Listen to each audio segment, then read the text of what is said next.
Esta atividade está sendo gravada para registro nos arquivos da Amorque GLP e está sendo transmitida ao vivo no YouTube, razão pela qual todos os participantes aceitam ceder seus direitos de imagem.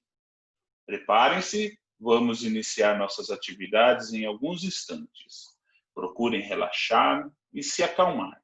Temos um tema bem interessante para você hoje. Após a apresentação, teremos um espaço para perguntas e respostas. Pedimos que utilizem o chat para deixar seus comentários. Agradecemos a presença de todos e desejamos que aproveitem este momento para confraternizar e celebrar o que temos de melhor, a oportunidade de nos desenvolvermos e compartilhar conhecimento para nossas vidas. Venerável Grande Conselheiro das regiões SP2 e SP7, Frater Everton Douglas Guzzi, em nome do qual saúdo os demais dignatários da Amorque, os fratres, as sorores e os amigos que prestigiam nossa Conexão Rosa Cruz. Sejam todos muito bem-vindos, é um prazer recebê-los aqui nessa atividade. Eu gostaria agora de convidar o nosso grande conselheiro, Frater Everton.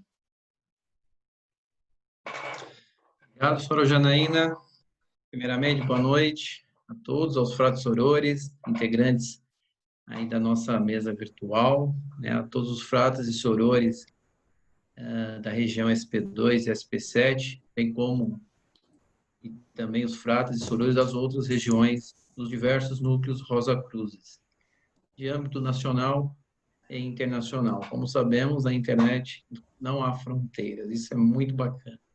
Aos monitores regionais presentes, boa noite também a todos os amigos que não são Rosa Cruzes, mas foram convidados e aqui estão nos prestigiando.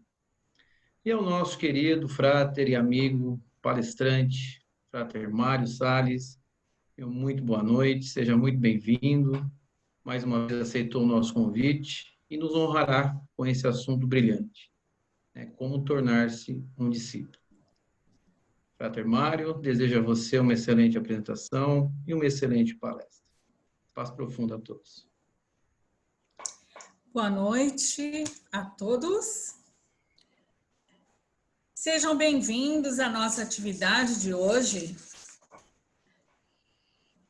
Meu nome é Yara, eu sou monitora regional da região SP2 e 7 e lerei agora a declaração da Missão Rosa Cruz para todos.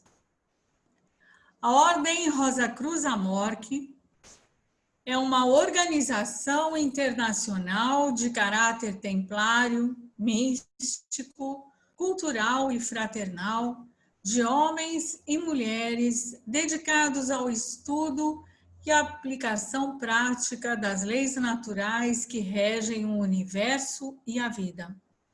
Seu objetivo é promover a evolução da humanidade através do desenvolvimento das potencialidades de cada indivíduo e propiciar ao seu estudante uma vida harmoniosa que lhe permita alcançar saúde, felicidade e paz. Nesse mistério, a Ordem Rosa Cruz Amorque oferece um sistema eficaz e comprovado de instrução e orientação para um profundo autoconhecimento e compreensão dos processos que conduzem à iluminação.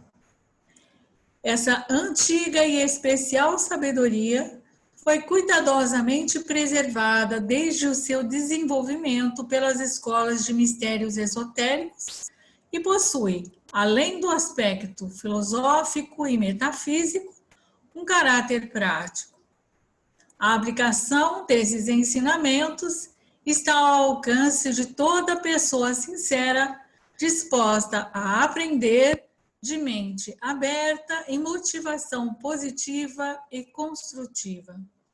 Lembramos a todos os presentes de que os conceitos emitidos pelo digno palestrante são de sua inteira responsabilidade, podendo somente ser da ordem quando assim forem afirmados.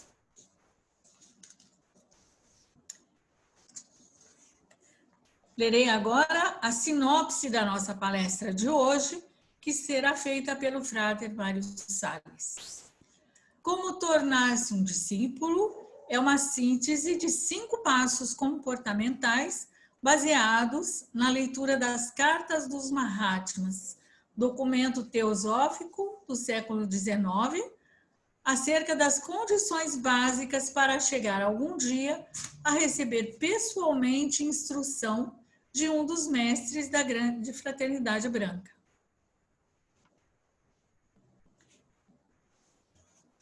Sobre o nosso palestrante.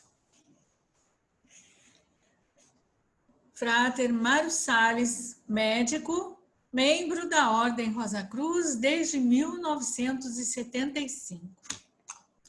Ex-mestre do capítulo Suzano e da Epitada Martinista Guarulhos Tom, ex-monitor regional cultural da região SP2.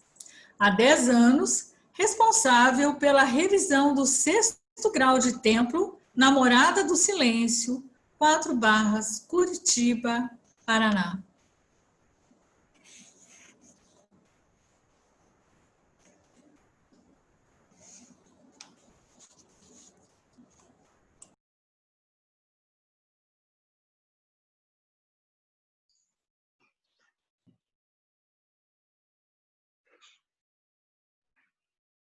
Damos agora as boas-vindas ao nosso palestrante, o Frater Mário Salles.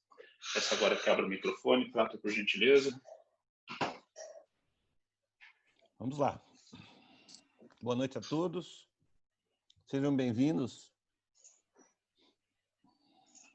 Já vamos começar a passar os diapositivos, Márcio? Sim, deixa eu só preparar aqui a troca dos slides, aí a gente já começa. Eu vou tirar esse.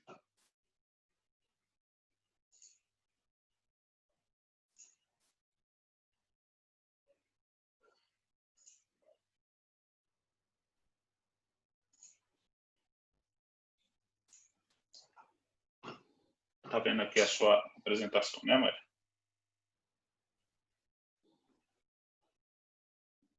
Algumas coisas são importantes dizer agora na introdução, enquanto o Márcio organiza esses slides. E uma delas é que esse ensaio ele tem a finalidade de estimular vocês a procurar aprofundar o assunto e não esgotar o tema. Isso é impossível.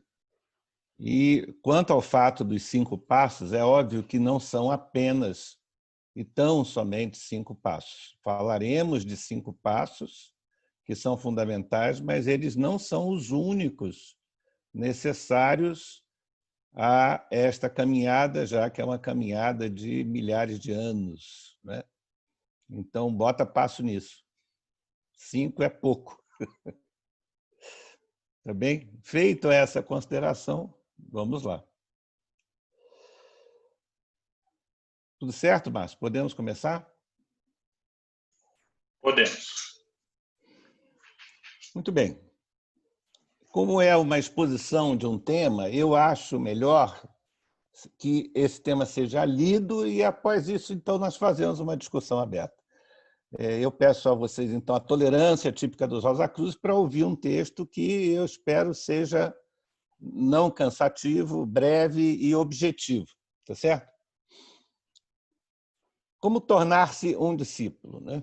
Depois que intitulei o ensaio, é que percebi a minha arrogância e vaidade. Quem sou eu para, em nome dos mestres, orientar alguém sobre como e o que fazer para tornar-se um discípulo? Eu que não tenho tal merecimento e que nunca tive a oportunidade de privar da amizade ou da orientação pessoal consciente desses homens maravilhosos para os quais a vida do estudante Rosa Cruz gravita. Sim, porque quando entrei na Ordem, 45 anos atrás, essa era a mensagem. Que, se, entre outras ordens, o objetivo era tornar-se um mestre, tome-se como exemplo nossos irmãos maçons, entre os Rosacruzes, o cimo da montanha era tornar-se discípulo. Não tenho, portanto, procuração ou evolução para falar em nome daqueles que alcançaram um nível ao qual só chegarei, provavelmente, após muitas outras encarnações depois desta. O tempo, entretanto, não importa, só a vida importa. As coisas que vamos discutir aqui, portanto, são as minhas impressões que eu espero sejam satisfatoriamente inspiradas, retiradas da leitura das cartas dos Mahatmas, esse belíssimo e fecundo conjunto de documentos preservados com carinho e cuidado na British Library, no Reino Unido. Os teósofos têm como certo que os textos mais importantes de sua imensa bibliografia são a Doutrina Secreta e Isis Sem Véu, já que sua autora é também uma das fundadoras da Sociedade Teosófica e a mais importante mística do século XIX. Eu, como estudante Rosacruz, sei que os textos que mais me importam são esse conjunto de cartas, dirigidas a pessoas, às vezes, sem qualquer mérito espiritual para recebê-las. Aqui lembramos de Atos dos Apóstolos 10:34. Deus não faz acepção das pessoas. Fazem alguns dias eu tive um insight acerca dessas cartas. Elas não foram escritas para quem as recebeu, mesmo que esse suponha que sim. Foram escritas para toda a humanidade. Pertencem a toda a humanidade. Esclarecem e detalham a natureza dos mestres e de sua instituição, mostram-nos como homens e não deuses, criticam abertamente a superstição e o dogmatismo em todas as religiões, cristãs ou não cristãs, deixando bem claro a diferença do caminho para religiosos e para aqueles que buscam o despertar da consciência cósmica, que é, como os Rosacruzes chamam, o fenômeno da iluminação. Por isso, meu fascínio por esses documentos. Os textos esotéricos são cheios de enigmas e símbolos de difícil compreensão. Foi assim no passado, por razões objetivas de segurança de quem os produzia.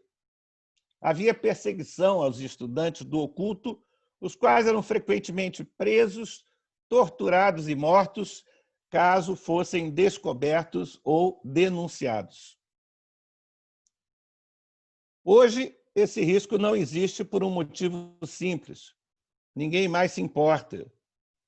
O ocultismo, ou o estudo do esoterismo, é visto atualmente como uma atividade de cunho intelectual, e muitos olham com desinteresse ou mesmo ironia para aqueles que se dão a esse métier, considerando-os, no mais das vezes, pessoas curiosas ou fantasiosas. Nenhum cientista conhecido, aliás, daqueles que são respeitados no meio acadêmico, admitiria publicamente interesse nas coisas do oculto, sob pena de perder financiamento ou angariar o desprezo dos seus pares.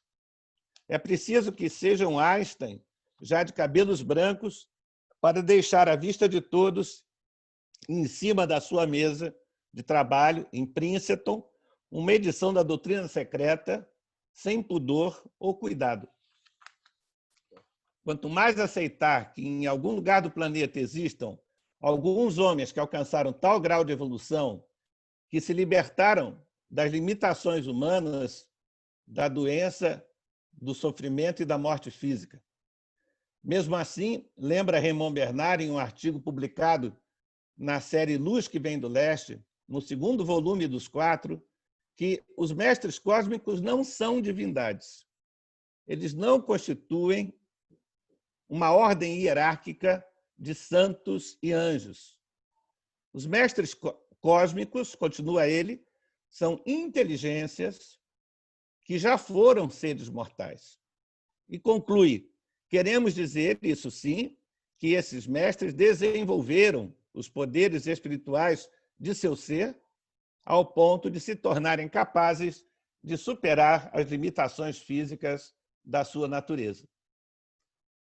Portanto, ser discípulo de um mestre ascenso não é ser discípulo de um Deus, mas de um nobre e qualificado professor do oculto. É para isso que nos tornamos estudantes Rosa Cruz.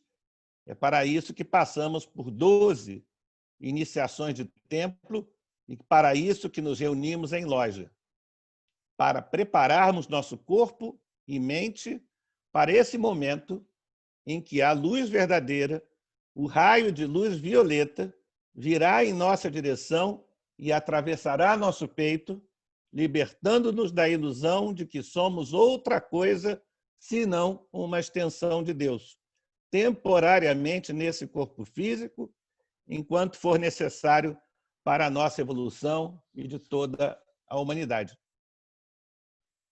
Extensão de Deus, como todos à nossa volta, portador da luz de Deus como qualquer ser humano, do mais nobre ao mais renomado patife. Todos luz, estejam ou não conscientes disso, lembrem-se ou não desse fato. Para ser discípulo, antes é preciso reconhecer o Shekinah em nós, a divina presença. Isso nos prepara. As meditações, as harmonizações elevam nossa consciência ao nível onde vivem esses mestres cósmicos, como se aprendêssemos a língua em que falam para poder compreender seus discursos e instruções. Soror Lídia, que já não está entre nós fisicamente, decana dos Rosa Cruzes da minha cidade, lembrava que nas reuniões Rosa Cruzes, aspas, não são os mestres que descem até nós, mas nós que nos elevamos até eles. Não é preciso nenhum transe, nenhum estado alterado de comportamento para entrarmos em contato com esses seres. Precisamos, isso sim, de lucidez, clareza mental.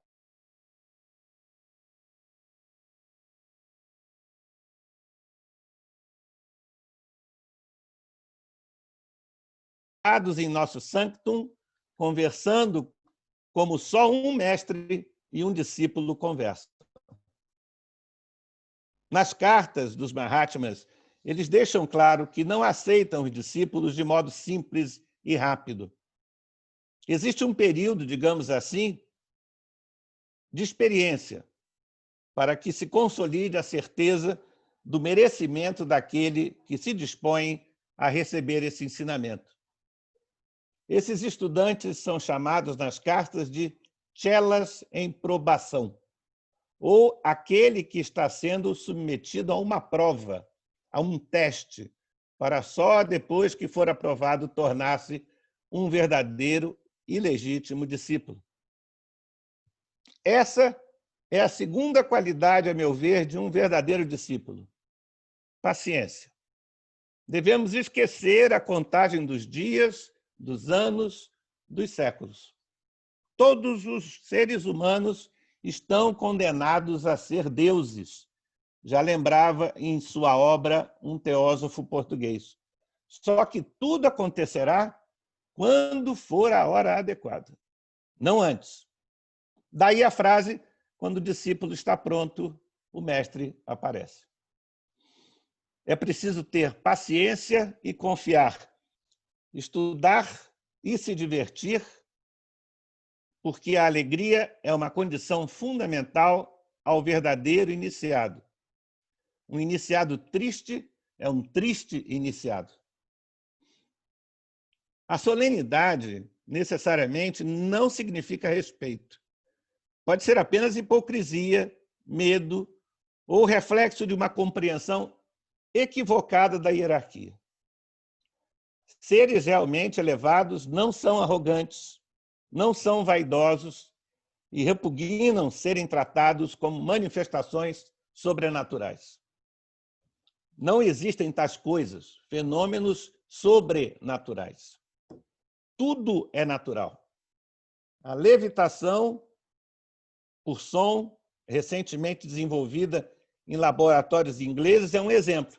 Não representa mais do que um avanço tecnológico, mas seria entendida como magia por espécies menos avançadas.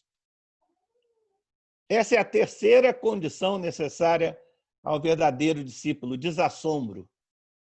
Não olhar para os mestres como seres fantasmagóricos, nem deixar-se impressionar com as maneiras pelas quais se manifestam para as suas aulas e preleções, seja através da telepatia ou pela materialização pessoal no ambiente do sanctum do discípulo.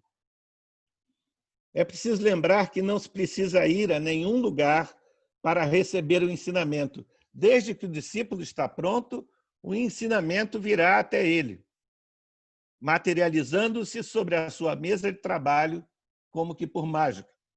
Só que não é mágica, mas ciência aplicada, embora seja uma avançada ciência. Tão antiga quanto possamos imaginar, porém esquecida e, por isso, oculta de muitos. Finalmente, como quarta condição, um discípulo deve aceitar que a iluminação não é a entrada do paraíso, mas a saída do inferno. Portanto, solicita-se desapego ao passado. E quem está há muito entre as chamas deverá antecipar um certo desconforto e não sentir mais o calor dessas chamas. Talvez até um frio inicial que deverá ser superado com o tempo. Esse nível em que existimos, que eu metaforicamente chamei de inferno, que em latim significa mundo inferior, não é apenas um lugar de dor e de ranger dos dentes, tem lá suas qualidades. Aqui estão nossa família, nossos amigos, nossos prazeres e paixões. Desapegar-se do que nos incomoda é fácil. Desapegar-se daquilo que nos traz alegria já não é tão simples. E desapego é desapego de coisas e pessoas. O Buda abandona não só o conforto e o luxo do seu palácio em busca da espiritualidade, abandona também uma jovem e bela esposa e um filho recém-nascido. Eu pergunto, seríamos capazes? Teríamos esse grau de obstinação e vontade, esse grau de determinação em busca da luz? Aqui é o momento de encerrarmos nossas considerações, porque não é necessário angustiar-se por algo que ainda não aconteceu. A cada dia, sua agonia. E, da mesma maneira, a iluminação virá quando for a hora certa.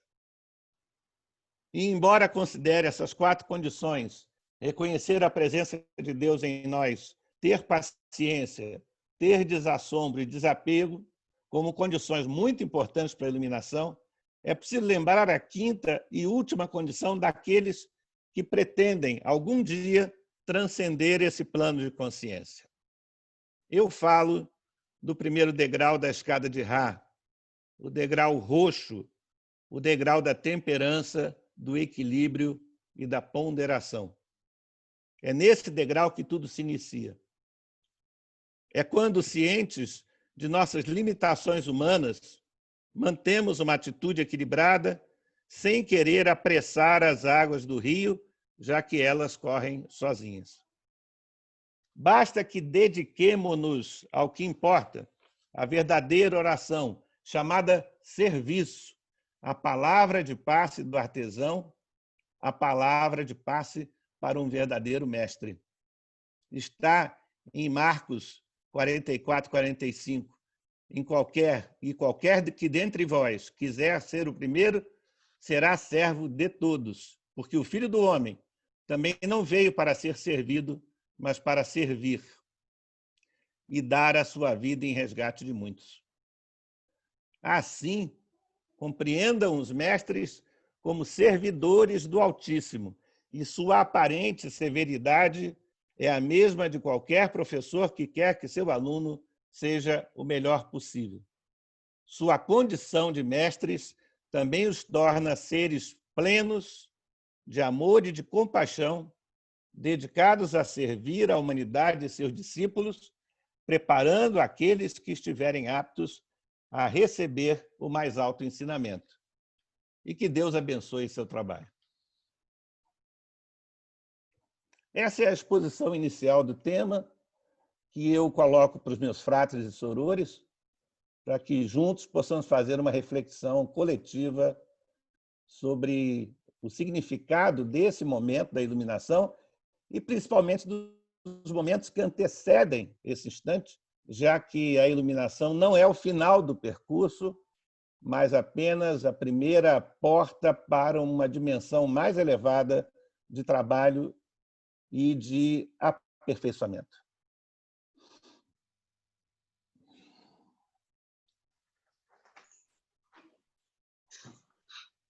Frater Mário, gostaria de continuar com a exposição ou a gente abre para o fórum agora? Agora eu gostaria de abrir para o fórum e esperar a demanda específica dos meus fratres e sorores. Só assim a gente vai saber o que realmente importa no coração de cada um, né? Ok. Então, vamos lá. Antes da gente iniciar o fórum, né, vamos ensinar aí os fratres, sorores, convidados, e expor algumas regras, né? Então, para aqueles que estão no computador, utilizando aí o aplicativo do Zoom, vocês podem observar aí na barra de ferramentas aí, tem um lugarzinho que está escrito participantes, tá? Vocês clicam em participantes e aí na lista de participantes vocês vão encontrar uma mãozinha aí, onde vocês podem levantar. Pode ser que esteja em português, levantar a mão, ou em inglês, raise hand, tá? Quem tiver no celular, tá? A mãozinha ela pode aparecer aí logo de cara, ou então, da mesma forma, tem que clicar nesses 3 pontinhos e vai aparecer aí o levantar a mão, tá? Conforme vocês forem levantando a mão, a gente vai fazendo aqui uma fila e vamos liberando a palavra para vocês. A gente vai abrir o microfone, fazem a exposição, né, o comentário ou a pergunta que quiserem para o Frater Mário. E aí depois a gente fecha novamente o microfone e assim seguimos com a fila. Tá? Lembrando algumas boas práticas, né? Seja rápido no seu comentário para que todos tenham a chance aí de falar. Foquem no tema da palestra para que a gente não perca o nosso foco aqui da discussão. Agradecimentos podem fazer por escrito, ele vai receber uma cópia do chat aqui do Zoom depois, né? E aqueles que tiverem dificuldade podem também fazer suas perguntas, colocar seus comentários aí no chat, aqui no Zoom e também no YouTube, tá? Aproveitamos aí para dar uma boa noite a todos que nos ouvem no YouTube e vocês também podem participar, tá? Nós estamos monitorando o chat e a gente vai encaixando aqui as perguntas conforme a gente for avançando aqui, tá bom? Então, eu vou parar esse compartilhamento agora e vamos olhar aqui quem vai falar. Por enquanto, não temos ninguém com a mãozinha levantada. Temos alguma pergunta lá no YouTube, já que você já identificou, Janaína? Por enquanto, não. Não? Então, peraí, ó. Acabamos de ter aqui, Eni Oliveira acabou de levantar a mão. Eni, deixa eu só tirar o Frater Mário aqui do foco aqui do Spotlight. Pode falar, Eni. Boa noite, Frater Mário, e a todos. Eni São José dos Campos. Por gentileza, o mestre do segundo raio, qual é? Eu não sei se o slide não foi passado ou se eu que perdi. Do segundo raio? Sim. O segundo raio, no slide que você viu, é Kuthumi, se eu não estou enganado. E então o primeiro raio quem é? Se ele é o segundo, quem é o... É o Moria. Ah, sim, tá bom. Kuthumi cuida da parte de instrução. É o raio da instrução. Sim, que é o hierofante da nossa... Aliás, é isso que eu ia comentar. O próprio Kuthumi, junto com o Moria, foram os responsáveis pela fundação da Sociedade Teosófica. Foram eles que provocaram a fundação da Sociedade Teosófica com Olcott e com Blavatsky. Mas é o mesmo Kuthumi que é o hierofante da manifestação do século passado da antiga e mística Ordem Rosa Cruz, o provocador dessa manifestação. É ele que nós, vamos dizer assim, dele que nós descendemos a nossa atividade. A ideia de um hierofante responsável pela instrução dá a vocês a dimensão do significado do trabalho de transmissão do conhecimento oculto feito pela MORC e por outras instituições esotéricas em volta do mundo, né? A própria Ordem Teosófica, a própria Sociedade Teosófica deu origem a filhos e a netos, em termos de instituições, nesse trabalho de propagação das informações conhecidas como tradição oculta. Né? O trabalho continua até agora. Né? Sim, muito obrigada, Frater Mário. Nós temos uma pergunta lá do YouTube agora. Frater Mário, a Inês da loja Meyer do Rio de Janeiro pergunta: o ego e essa evolução para a iluminação como você vê? Essa pergunta é muito útil porque existe uma falsa ideia de que a anulação do ego levará à melhoria do desempenho místico do indivíduo. A ideia, quando se propõe que a pessoa, vamos dizer assim, mergulhe na prática da humildade, não é a negação do ego, uma vez que, psicologicamente falando, sem o ego nós não temos equilíbrio psicológico. O ego não foi criado para gerar pessoas egoístas, mas para dar identidade a alguém que participa do jogo do karma. Ou seja, se um ator entra num palco, mas ele não sabe qual é o seu papel, se ele representa o vilão, se ele representa o herói, se ele representa o pai da mocinha, ele vai ficar confuso, ele vai ficar sem uma função naquela peça. Ego é uma identificação temporária, está certo que falsa, já que todos somos Deus manifesto, mas necessária a criação de desafios e de motivações kármicas que vão mexer com aquele indivíduo, com aquela mônada, com aquela alma em evolução, de forma que ela possa ser aperfeiçoada. Então, o ego não atrapalha desde que ele não receba uma importância demasiada, desde que ele seja entendido não como o objeto da nossa atenção principal, mas como um instrumento para a nossa caminhada, como o corpo físico, da mesma maneira que o corpo físico. Nós podemos fazer até uma associação de que o ego é o corpo mental, enquanto o corpo físico é o nosso corpo material. Esses dois veículos para a manifestação do ser espiritual são tão necessários à existência nesse plano quanto ao escafandro quando a pessoa mergulha em uma região muito profunda do oceano, onde a pressão normalmente esmagaria o corpo humano. Então, o escafandro nos defende da pressão excessiva da profundidade. O corpo físico nos permite atuar no meio denso que nós estamos. Não há, então, no corpo físico, qualquer intenção malévola, como algumas religiões criaram no passado, tentando dizer que era o corpo que trazia o prejuízo à alma, que o corpo deveria ser martirizado para que a alma melhorasse. Isso é uma falta de bom senso. A Ordem Rosa Cruz é totalmente contrária a esse tipo de raciocínio. Tá? Eu lembro sempre a frase maravilhosa de Spencer Lewis, em que ele dizia que os instintos foram colocados nos seres humanos por Deus. Portanto, todos os instintos são sagrados. Eu acho isso de uma beleza tanto fisiológica como mística, que é difícil de reproduzir em outra frase. Os instintos e a vida física, em resumo, foi colocada em nós por Deus. Portanto, a nossa vida, inclusive a vida física e psicológica, é sagrada. Quer dizer, o que torna sagrado alguma coisa é a nossa bênção sobre essa coisa. Veja, já que Deus está em nós, quando nós abençoamos a nossa vida, nós nos tornamos sagrados. Ninguém mais precisa dar essa bênção a nós.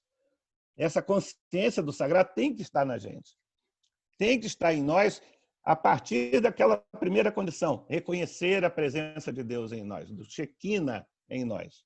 Nós somos o templo aonde esse Shekinah está manifesta, onde essas luzes serão acesas, essas 3 velas interiores da vida, do amor e da luz dentro de nós todos, né? Dentro do nosso coração. Eu só queria fazer um adendo, a loja Meia é minha primeira loja.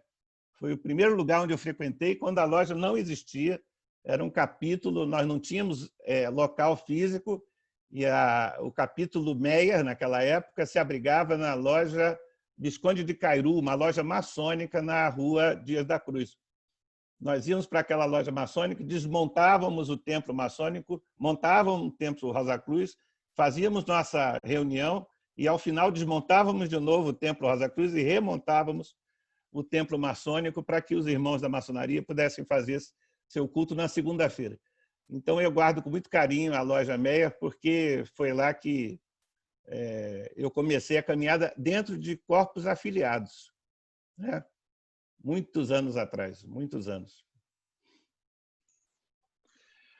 Frater Mário, o Felipe da Silva Meirelles, ele fez uma pergunta bem interessante aqui. Qual é a relação entre a Grande Fraternidade Branca, a Teosofia e a Amorque?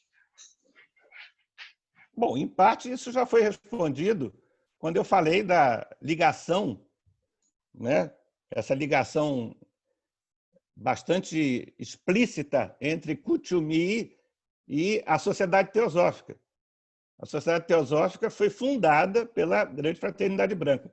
Observem que a Grande Fraternidade Branca, como sempre nós dizemos nas monografias, não é uma organização, ela é uma instituição. Embora tenha um funcionamento bastante organizado, não existe um local físico onde os mestres da Fraternidade Branca se reúnam de maneira regular, onde nós possamos ir para conversar com eles.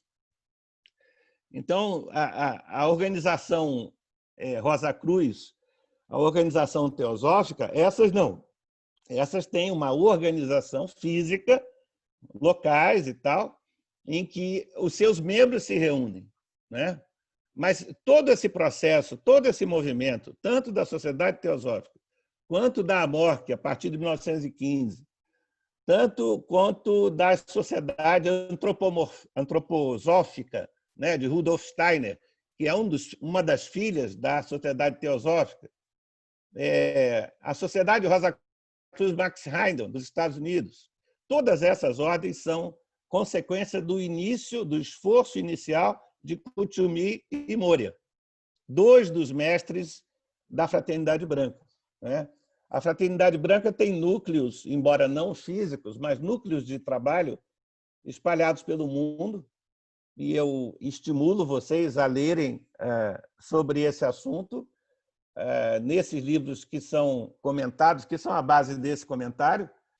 Um deles é a Carta dos Mestres da Sabedoria, do Jinara Jadasa, que foi o 3º presidente da Sociedade Teosófica.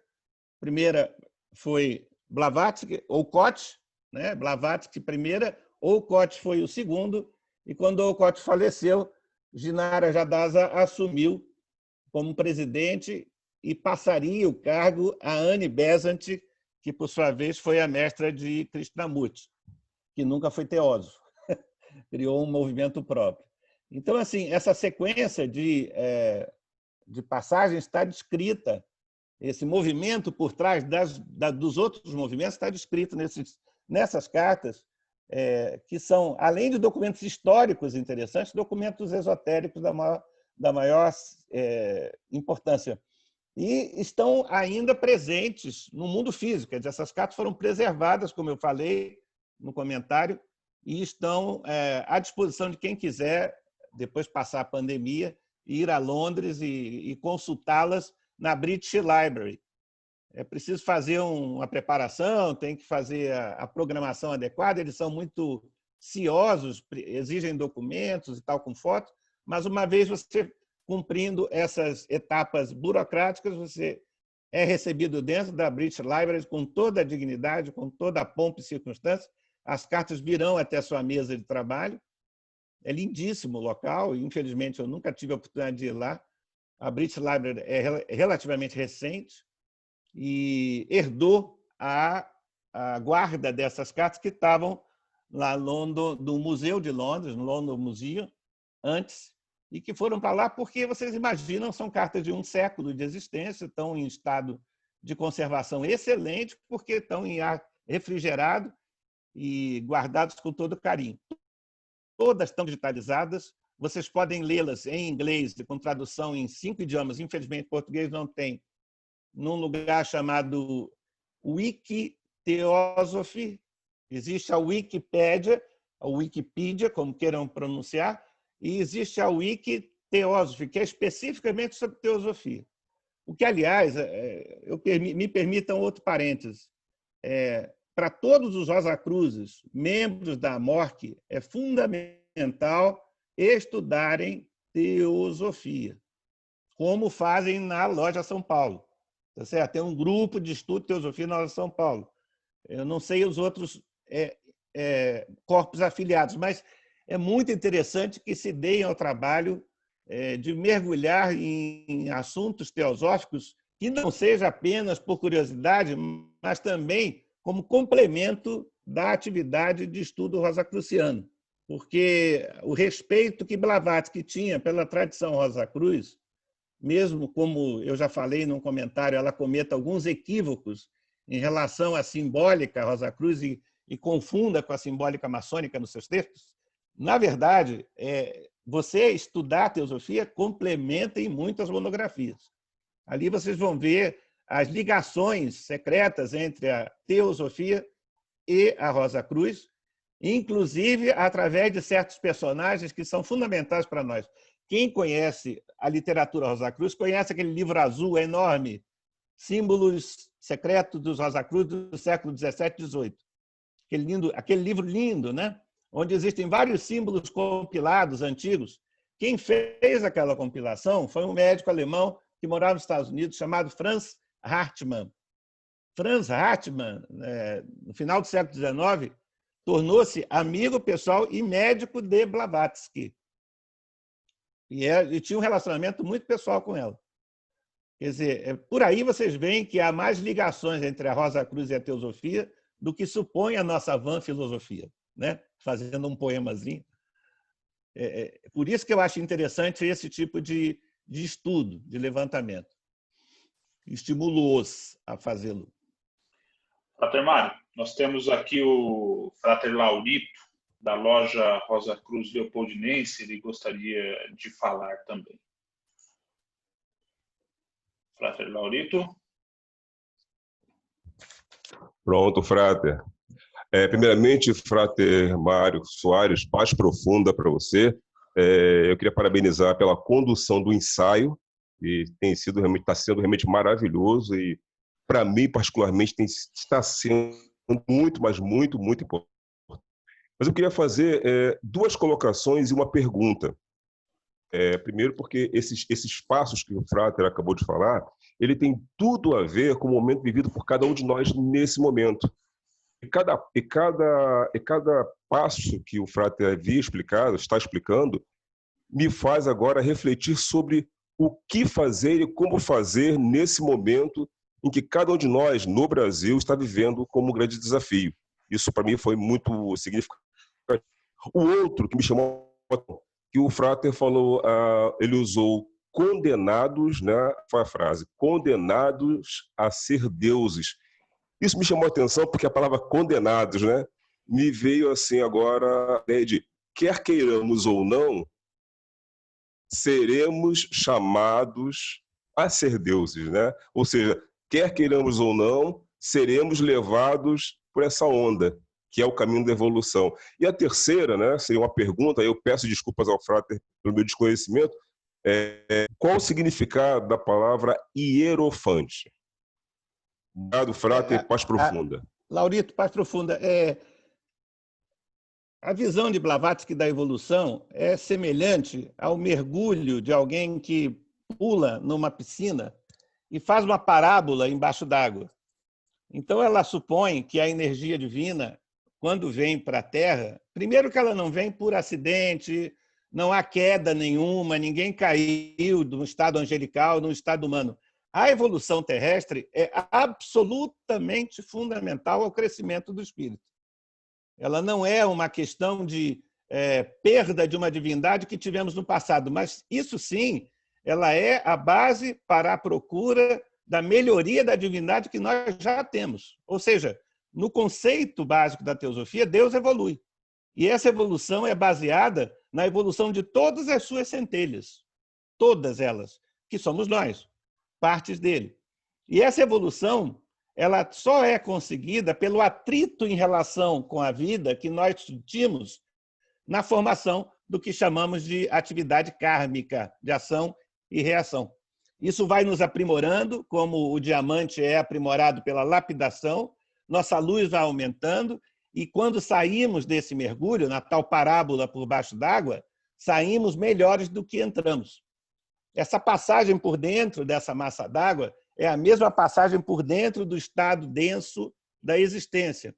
E, portanto, a evolução é absolutamente um movimento de ir até o fundo de nós mesmos e voltar até Deus. Por isso, Félix Bermudes, que é um teósofo português já falecido, publicou um livro em que ele dizia que o título do livro era O Homem Condenado a Ser Deus. É um livro que me impressionou muito, primeiramente pelo título e depois pelo texto, principalmente considerando o fato que, quando ele escreveu o livro, ele já estava com leucemia e já estava em tratamento para leucemia e morreria assim poucos anos depois. A teosofia em Portugal é muito forte. A atividade teosófica em Portugal é muito intensa. E uma coisa que o nosso grande conselheiro lembrou, que a vantagem, olha que coisa estranha que eu vou dizer, mas a vantagem desse período difícil que nós estamos vivendo é que nós descobrimos a internet e a internet não tem fronteiras. Então, hoje é possível que pessoas de Portugal, na área, inclusive culturalmente, eles assistindo nossos comentários e nós assistindo os comentários deles. Isso já podia ter sido feito há 10 anos atrás. Havia tecnologia para isso. Mas é que o homem é movido pelas suas crises. A sociedade é movida pelos seus problemas, não pelo seu conforto, não pela sua alegria. A alegria é um momento de descanso, mas ela não faz com que nós marchemos. Existem alguns filósofos que pensam que o homem só avança ao som dos tambores, não ao som da canção. Então, é por isso que as crises que nós atravessamos nos mobilizam adiante e nos fazem melhorar nosso padrão. Sairemos dessa pandemia melhores do que entramos, mais ativos, e algumas coisas vão mudar. Uma delas é a noção de que nós estamos muito próximos agora um dos outros, graças à tecnologia. Então, a atividade portuguesa teosófica talvez nos contagie através dessa tecnologia. E uma das coisas que os teósofos sabem muito bem é que a evolução é um mergulho que passa pelo mundo denso e retorna ao mundo divino. E nesse mergulho, que eles dividem sempre em sete fases, nós estamos no meio do caminho, na fase densa, ou fase 4, como eles diriam, né? O nível 4 de evolução. Ainda existe o quinto, o sexto e o sétimo, quando voltamos à eternidade. Então, esse movimento de ir e vir, de mergulhar e ascender, cíclico, isso é muito compreensível para um Rosa Cruz, é que faz com que a evolução se manifeste época após época. Observe bem, quando essa evolução, esse ciclo terminar, outro vai se iniciar. Tá certo? Nós estamos falando em milhões de anos. É bom aproveitar esse momento para até fazer o comentário de que a iluminação não é o final do percurso, é o início de outro lance de escada. Quem chega à condição de iluminado é chamado de iluminado recém-chegado, quer dizer, é o neófito do pessoal de lá, tá certo? Do nível de lá. É o primeirinho que está chegando no primário, vamos dizer, um mini-deus, vamos dizer assim, que está chegando ainda naquele ambiente de luz. Mas ele vai evoluir também ao longo de iniciações próprias desses níveis mais altos, e vai chegar a uma condição de evolução que o tornará responsável por um serviço muito mais amplo, muito mais complexo do que esse que nós possamos fazer na Terra, no nosso nível. Inclusive, durante a leitura das cartas, você vê que Kuthumi, naquela época, século XIX, estava atravessando a 5ª iniciação do seu nível. 5ª iniciação, que é considerada 2 iniciações antes de sair da prática na Terra. Ele estava na 5ª, ainda deve estar ou na 5ª ou na 6ª, não deve, porque ele ainda está trabalhando conosco. Ainda está ativo como mestre da Fraternidade Branca, nos orientando, e graças a ele nós estamos aqui. Então, esse é um aspecto, não sei se eu respondi todas as perguntas, porque parece que o Frater fez 3 perguntas, né? Uma ligação entre a teosofia, se me parece, e das coisas. Mas se ele pudesse me lembrar as outras, eu continuaria a resposta. Laurito, por favor, você disse 3 coisas. Alô, agora sim. Sim, Frater. Apenas 2 colocações e uma pergunta apenas sobre o significado da palavra, do nome hierofante. Sim, hierofante. Somente isso. Hiero é um prefixo que quer dizer sagrado. Todo mundo conhece a palavra hieroglifo, não é? Glifo é um sinal. Um hieroglifo é um sinal sagrado. Era usado para fazer textos em papiros antigos e em outras civilizações. Não existem hieroglifos apenas egípcios. Você tem hieroglifos ou hieróglifos, como queira falar, em várias civilizações. Hierofante é o responsável sagrado, é aquele que cuida, num nível mais alto, na hierarquia das ordens secretas. Entendam que a visão teosófica, ao contrário da visão rosacruciana, não sei se é o contrário, mas muito mais marcantemente do que na visão rosacruciana, ela é caracterizada pela noção da hierarquia. Tudo está hierarquizado. Existe um responsável pelo nível A e, acima dele, um responsável por todos os níveis A, que é do nível B, e assim por diante, até o Todo-Poderoso. Tá? Então, é daí que vem esse nome, hierofante, sagrado responsável pela nossa ordem. Mário, nós temos perguntas lá no YouTube. A Janaína vai passar para você agora. Frater Mário, a Janaína Campos pergunta: existe uma escala para o discipulado? Ou seja, a pessoa será associada diretamente ao mestre ou irá se associar a um irmão maior antes do grande encontro com o mestre? Como é esta hierarquia? Eu assisti uma palestra, acho que foi há uns 5 dias atrás, e nessa palestra o responsável citava um número que eu achei muito interessante. Ele disse que no planeta devem existir em torno de 60 mestres iluminados trabalhando na função de orientação de seus discípulos escolhidos. Não há hierarquia no sentido de que um mestre seja mais importante que outro. Existe, sim, uma preocupação de dar àquele indivíduo que está sendo orientado por um mestre cósmico uma orientação que seja adequada à sua natureza. Então, por exemplo, no caso de Hilarion, Hilarion é um mestre caracterizado pelo interesse em passos científicos. Hilarion seria um bom mestre cósmico para orientar pessoas fortemente ligadas à área da ciência. Serapis Bey é um segundo mestre da área do Egito, do núcleo do Egito, da Fraternidade Branca, muito ligado à atividade artística.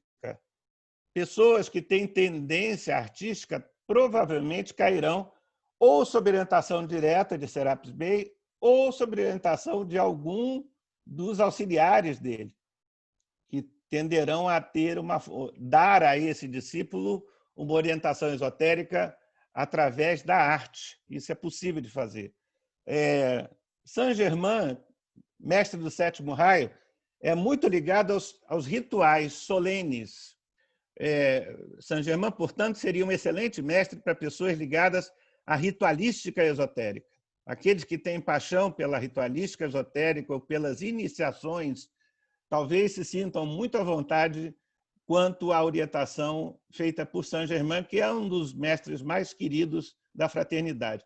Então, observem, todos eles têm uma linha de trabalho, que é o que nós chamamos de raios, que são especificidades ligadas à natureza das pessoas que estarão sob seu comando. Então, não existe uma hierarquia no sentido vertical, mas sim um cuidado e uma seleção no sentido horizontal, em que cada um dos canais e dos corredores em que se dividem as naturezas humanas, que são multiplicadas 7 vezes 77, em tipos diferentes, elas possam ter uma orientação que seja propícia, adequada à sua natureza, à sua manifestação. Não é? Então, é mais ou menos assim que a coisa funciona. Frater Mário, nós temos aqui uma pergunta da irmã Lourdes, da Soror Lourdes Descampo, irmã também, né? Ela pergunta o seguinte: Frater Mário, penso comigo que, para mim, o mais difícil seja o desapego da minha família. Creio que terei de trabalhar muito isto, pois me é incrivelmente difícil aceitar esta condição, mesmo como estudante Rosa Cruz. Me daria alguma sugestão para me ajudar nisso? Não dou. Não dou, porque o problema é que você tem, eu também tenho, Lourdes. Eu não posso... Quem sou eu para orientar alguém, entendeu? Eu estou buscando orientação, não estou dando orientação. Não sou guru, infelizmente não tenho essa resposta para lhe dar e fico muito triste, gostaria muito de poder facilitar, porque eu acho que a função do místico é o serviço. E o meu jeito de servir é aconselhando, mas esse tipo de conselho não é um conselho fácil porque ele está ligado a sentimentos pessoais. E, obviamente, o desapego é uma coisa construída. Ele não é uma bênção que nós recebamos de um momento para o outro. Ela tem que ser construída ao longo das encarnações. Apegar-se àqueles que são nossos descendentes não significa um erro de conduta, significa apenas um estágio da vida onde o amor se manifesta através disso. Então, é algo extremamente útil e nobre, deve ser valorizado. Se você demonstra amor, você está no caminho da luz. Se você tem amor, você é uma pessoa de luz. Então, isso não pode ser criticado. Agora, é óbvio que quando você, junto com esse amor, desenvolve apego, é preciso que essas duas coisas sejam, através da alquimia espiritual, separadas pela ação do fogo do karma. Não é? Quando nós temos elementos misturados, o que fazemos? Colocamos no fogo para que eles sejam, aos poucos, sublimados da condição sólida à condição de vapor e depois sejam novamente destilados à condição líquida e separados um do outro. Não há jeito químico ou humano de separar coisas tão intimamente relacionadas, a não ser pela alquimia espiritual. E a alquimia espiritual indolor não existe, né? Não existe. É preciso que nós tenhamos a maturidade de ver que a vida não é feita de alegria e felicidade todo o tempo, né? Ela tem momentos muito difíceis e que são absolutamente necessários. Eles não podem ser, de qualquer forma, negados. A nossa existência como se fossem um problema. Não são. Eles são fundamentais. Toda dor que tivermos, por alguma razão, desde que seja uma dor justa, não é? Ela nos trará um crescimento espiritual que não pode ser conseguido de outra forma. Como, da mesma maneira, um atleta não conhecerá a perfeição da sua atividade física se não se exercitar e não sentir seus músculos doer, o seu fôlego acabar, e no dia seguinte, porque fez aquele exercício do dia anterior, essas dores serão menores e o fôlego será maior e continuará a melhorar à medida que ele perseverar no exercício. E esse exercício é diário, você sabe disso, você é minha irmã querida, todos nós aqui somos adultos, sabemos disso. Esse esforço é diário, é diário. Nós temos que melhorar, sim, mas vamos pagar um preço por isso e abençoado seja esse preço.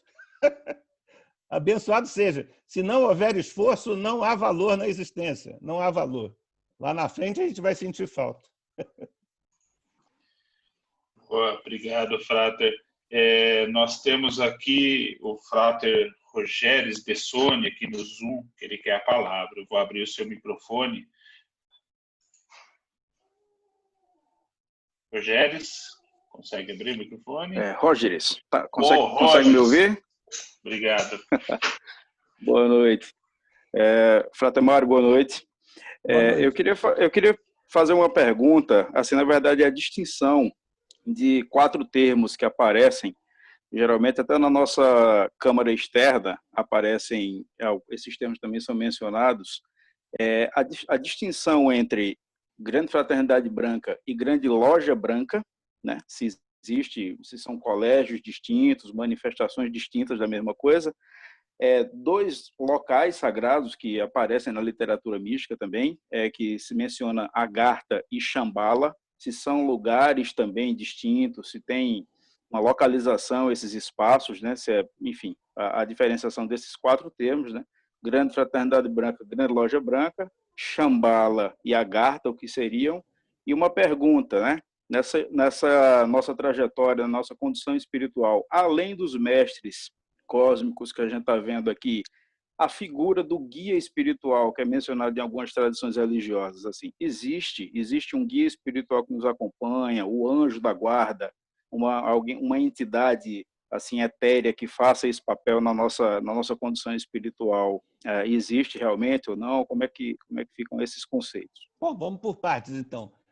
Grande Loja Branca ou Grande Fraternidade Branca não tem distinção. Você está falando a mesma coisa.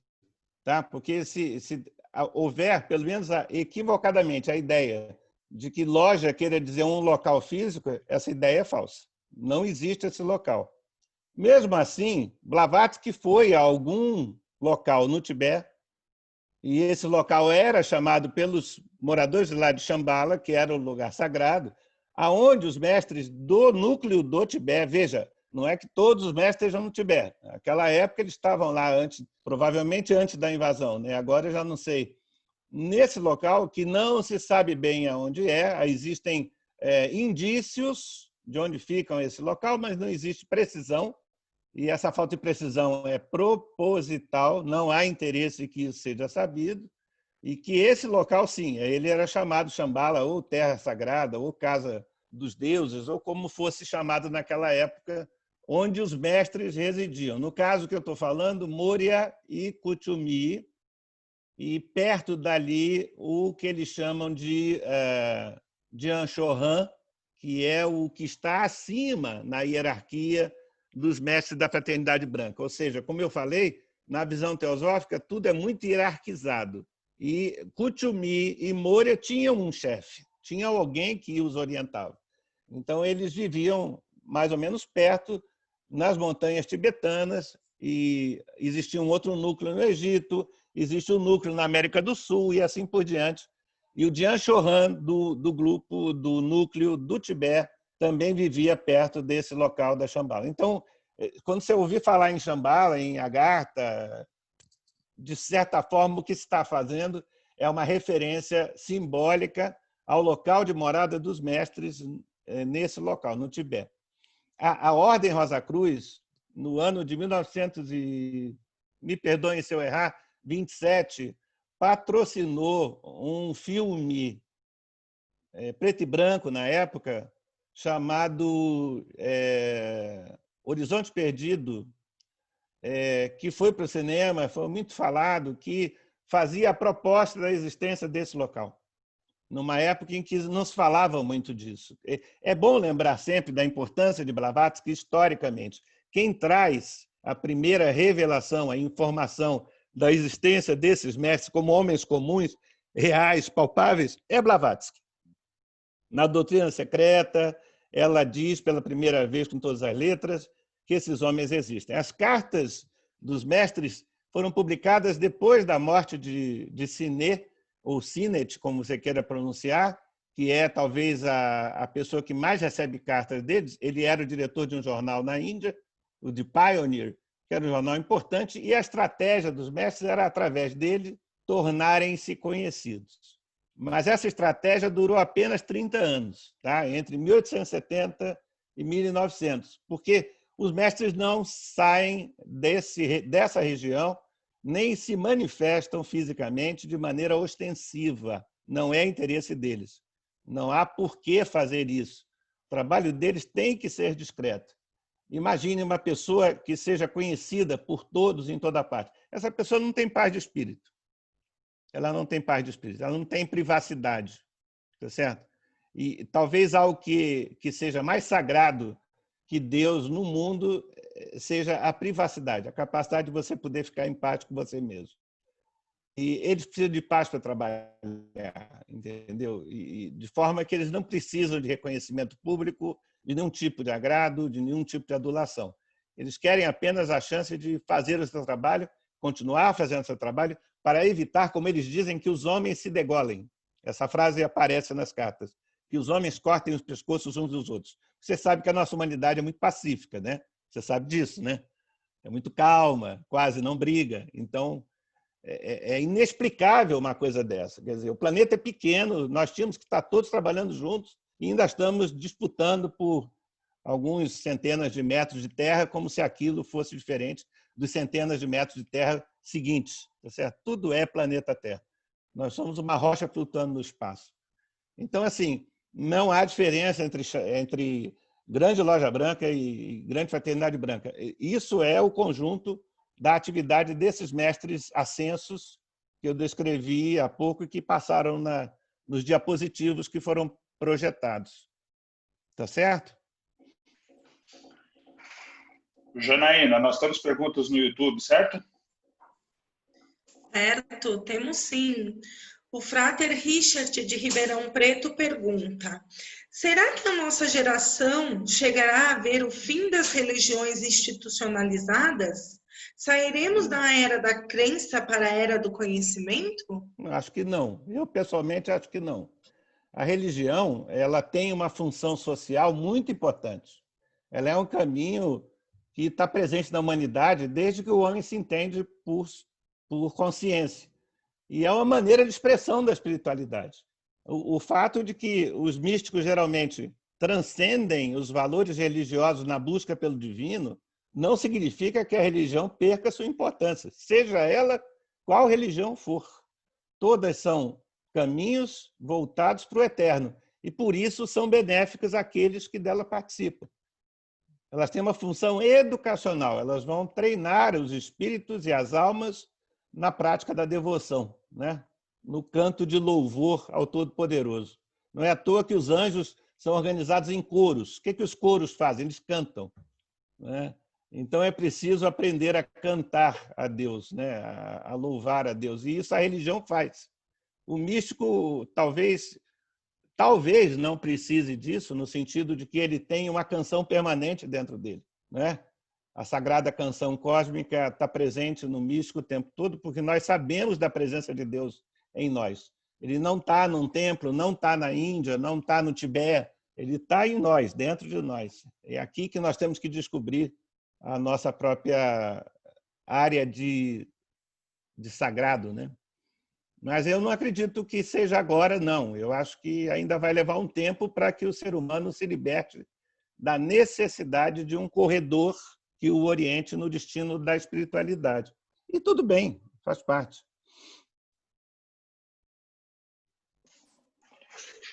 Frater Mário, eu vou abrir aqui apenas rapidinho, acho que o Frater Rogers aqui ele quer fazer algum complemento, só para a gente não perder aqui o raciocínio. Pois não, Frater Bessoni, pode falar. Opa, Frater Mário, é porque faltou assim, uma segunda parte da minha pergunta, que algumas tradições religiosas mencionam a figura do anjo da guarda, complementando a nossa orientação, tal do guia espiritual. É verdade, você perguntou, mas eu não me sinto capaz de falar sobre isso, porque isso faz parte de determinados tipos de convenção de linhas de pensamento. Então, no caso do cristianismo, no caso do catolicismo, a entidade, o anjo da guarda, é citado como um elemento importante na proteção espiritual do ser humano. A própria teosofia fala em anjos protetores. A tradição esotérica fala em elementais que nos protegem também a todo momento para que nossos erros não sejam tão graves que prejudiquem nossa evolução, e assim por diante. Eu pessoalmente gosto de crer na ideia de que eu tenha, sim, alguém que zele pela minha segurança.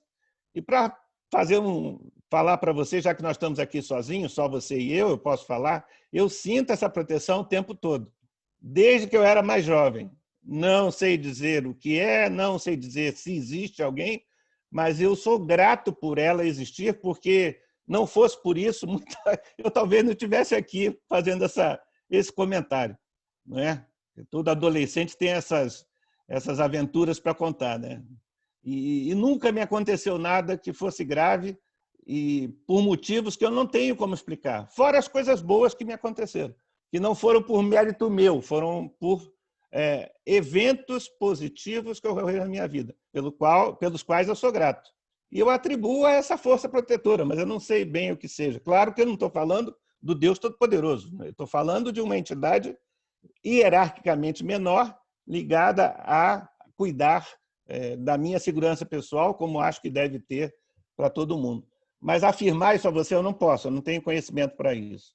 Só leitura, tá? Frater Mário, agora eu vou abrir o microfone para o Frater Irmão Clarides. Consegue abrir, Frater? Sim. Estão me ouvindo? Sim, ouvimos perfeitamente. Estamos ouvindo bem. Boa noite. Frater Mário, sou Clarides, pertenço à loja Rosa Cruz aqui de Porto Velho, Rondônia. Gostei muito da sua palestra, estava acompanhando pelo YouTube, aí não consegui fazer a pergunta e entrei aqui no Zoom. Frater, muito generosa toda a sua explicação. E eu tenho um livro, Frater, chamado A Hierarquia dos Iluminados, não sei se o senhor conhece, Narci Fontes, da editora Madras. E tem um momento, na conclusão do livro dela, que diz assim: cada ser humano, antes de renascer no mundo terrestre, planeja com o conselho kármico e jura que aproveita muito bem a oportunidade concedida. Ninguém pode negligenciar a cumprir esses propósitos. Aí vem a minha pergunta. Quando viemos a este mundo pela nossa encarnação, somos protegidos pelos mestres, os mestres nos ajudam e, evidentemente, o conselho kármico atrás, nós decidimos pela nossa consciência qual o nosso objetivo da nossa encarnação aqui? Segunda pergunta, aí vem uma outra pergunta dentro da hierarquia dos iluminados apresentado no livro. A Narci apresenta estampas de outros mestres e fala de outros mestres que o senhor não menciona, como o Arcanjo Miguel, Mestre Caridade, a Mãe Maria, a Mestre Rovena, a Mestre Nada, etc. Assim, eu gostaria de saber humildemente se o senhor pode comentar também a esse respeito. Muito obrigado. O tema que você cita, Clarides, é um tema extremamente delicado, que é o tema do livre-arbítrio. A ideia do arbítrio ser livre foi trazida para o debate da humanidade por Santo Agostinho, num livro chamado As Confissões, em que ele fala que o homem é livre para decidir, e isso pegou. Eu, particularmente, sigo o pensamento de Spinoza. Eu não acredito que nós tenhamos liberdade nas nossas decisões, porque nós temos cultura, nós temos uma formação que nos orienta. Nós decidimos de acordo com a nossa consciência. Outra fosse nossa consciência, outras seriam nossas decisões, nossas escolhas. Então, assim, essa consciência nos obriga a tomar posições que são ligadas à formação que nós tivemos. Existe uma pensadora judaica chamada Hannah Arendt, muito importante na análise da política, que ela cita o dilema da faca e da avó como um exemplo desse problema do livre-arbítrio. Ela pergunta, por que eu não posso matar a minha avó com uma faca? O que me impede disso? A polícia, talvez, e as punições sociais. Mas digamos que eu pudesse matar a minha avó e ninguém saberia que fui eu. Por que mesmo assim eu não faço isso? Porque a minha consciência e o amor que eu tenho pela minha avó não permitem. Ou seja, nenhum de nós é livre da sua própria consciência, salvo no caso dos psicopatas, que não a têm, tá certo? Para fazer aquilo que desejamos. E, Frater, concorde comigo ou não, eu quero fazer uma colocação. Nós somos tomados por vontades as mais absurdas possíveis que não levamos à frente em função da nossa consciência. Todo ser humano sabe disso, tá certo? Então, nós temos, como diz a Rosa Cruz, um guardião, independente de ser uma presença ou alguém, uma entidade, que zela pelo nosso comportamento e, vou dizer mais, nos impede de fazer qualquer coisa que esteja fora daquilo que nossa consciência permita. E esse guardião é a consciência. É a consciência. Então, se os mestres nos ajudam na nossa caminhada, eu acredito que sim, mas não diretamente, porque nós temos mecanismos como a consciência automáticos que zelam pelo nosso comportamento, não é? Que zelam pela nossa identidade espiritual, que procuram impedir que nós façamos coisas que vão nos trazer muitos dissabores à frente e muito sofrimento. E esse é o mecanismo que todo ser humano tem.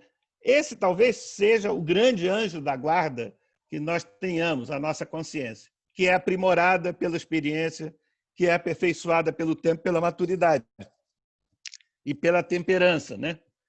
Então, esse é um aspecto que eu queria citar para o Frater. Mas eu acredito em arbítrio, mas não em arbítrio livre. Escolhas nós faremos, e isso vai moldar nossa personalidade. Mas elas não são escolhas livres porque estão apoiadas pela nossa consciência, pela nossa cultura, pela nossa formação, né, moral e filosófica. Esse é um aspecto. Agora, uma intervenção direta dos mestres, eu não acredito, porque essa intervenção ela vai ocorrer depois que nós estivermos na zona de influência direta da vibração desses mestres, que acontecerá quando tivermos a necessária capacidade de estar na presença dele sem nos desmancharmos de medo. Eu queria dizer que, quando eu falo em desassombro, eu estou sendo totalmente sincero. A contemplação, a simples contemplação da presença de um ser iluminado deve ser algo apavorante. Não é uma coisa abençoada, suave, uma música vai entrar com violinos, não.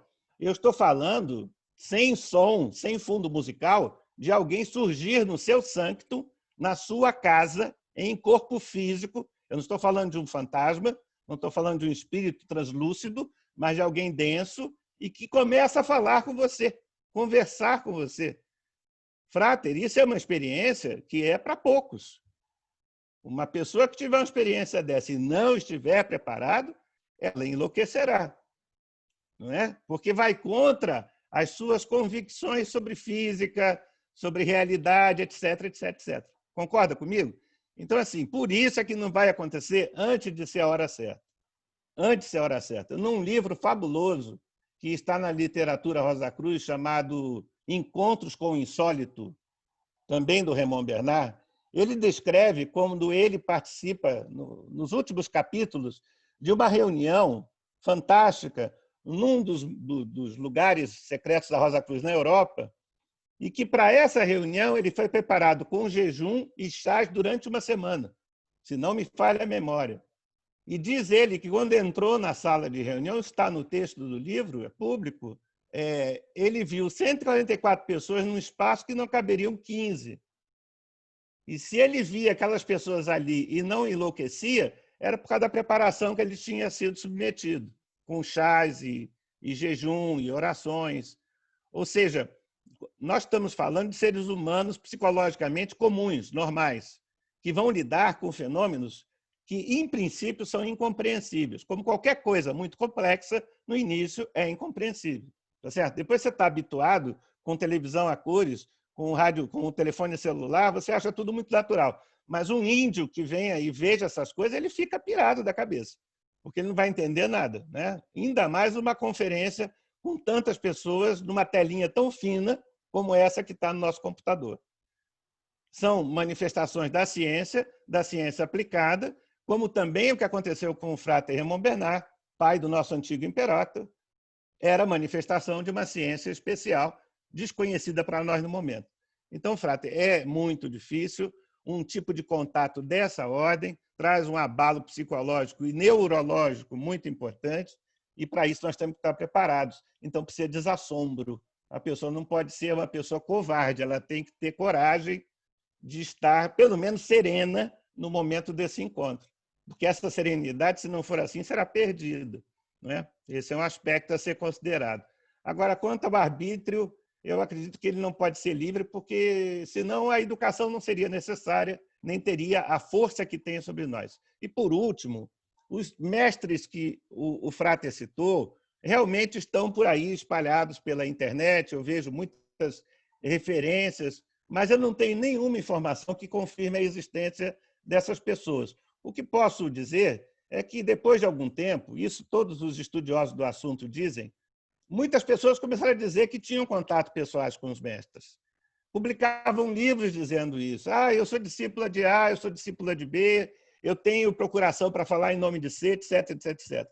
Então, eu peço ao Frater que seja muito cético em relação a isso. Muito cuidadoso em aceitar como verdadeira essas declarações. Eu não digo que sejam falsas, mas eu digo apenas, não aceite definitivamente como verdadeiras, não se angustie quanto a serem ou não reais, porque nós não temos dados para confirmar essas afirmações, como também não temos dados para negá-las. O que eu sei é que todas as pessoas que têm contato com esses mestres mantêm uma atitude de discrição. Elas não publicam sobre isso de maneira ostensiva. Elas não fazem disso motivo de propaganda, porque é interesse dos mestres que assim seja. O contato com eles é um contato pessoal que diz respeito apenas ao discípulo, e mais ninguém. Porque é a vida do discípulo que está em jogo. Não é algo para ser transformado em fonte de renda, como muitas vezes os livros que essas pessoas publicam se transformam para essas pessoas. Eu tenho até um filósofo que fala de brincadeira, que eu acho muito interessante, que são livros de autoajuda porque ajudam a quem publica, não é? E não a outras pessoas.